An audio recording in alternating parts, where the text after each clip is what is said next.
लोकसभा चुनाव में अच्छे प्रदर्शन के बाद अब सपा की निगाहें महाराष्ट्र विधानसभा चुनाव पर टिकी हुई है। पार्टी यहाँ इंडिया गठबंधन के तहत करीब 1 दर्जन सीटों पर चुनाव लड़ना चाहती है। हालांकि पार्टी की तैयारी करीब 3 दर्जन सीटों पर है। सपा मुखिया अखिलेश यादव जल्द ही यहाँ राष्ट्रीय महासचिव स्तर के दिग्गज नेता को प्रभारी बनाकर भेजने की कोशिश कर रहे हैं। लोकसभा चुनाव के बाद अब देश के 4 राज्यों महाराष्ट्र, हरियाणा, झारखंड और जम्मू कश्मीर में विधानसभा चुनाव होने को है। इनमें से महाराष्ट्र में पार्टी पूरे दमखम से लड़ने की तैयारी शुरू कर चुकी है। पिछले चुनाव में भी यहाँ सपा का प्रदर्शन अच्छा रहा था।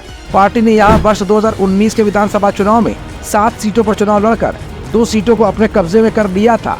पार्टी को यहाँ 10.77% वोट मिले थे। लोकसभा चुनाव में सपा को पीडीए, पिछड़ा, दलित, अल्पसंख्यक रणनीति में बड़ी सफलता दिलाई है। अब यही एक्सपेरिमेंट सपा महाराष्ट्र विधानसभा चुनाव में भी करना चाह रही है। चूँकि यहाँ पर मुस्लिम और दलित काफी संख्या में है, इसलिए पार्टी उनको गोलबंद करना चाह रही है। महाराष्ट्र में सपा का सबसे बड़ा चेहरा अबू आजमी है, जो मुस्लिम समुदाय से आते हैं। अखिलेश जल्द ही यहाँ पर कुछ और नेताओं की टीम भेजकर पीडीए रणनीति पर ही चुनाव लड़ने की तैयारी कर रहे हैं। महाराष्ट्र की प्रदेश इकाई ने पीडीए समीकरण वाली करीब 3 दर्जन सीटों को चिन्हित भी कर लिया है।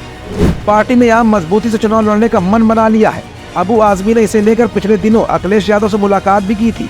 सूत्रों के मुताबिक सपा इंडिया गठबंधन के साथ मिलकर ही विधानसभा चुनाव में हाथ आजमाना चाहती है।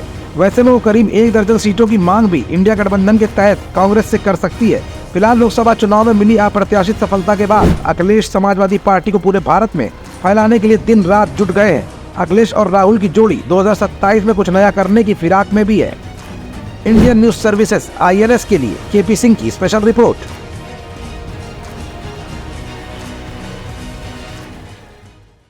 हमारा channel Indian news services INS like, share and subscribe करना ना भूलें।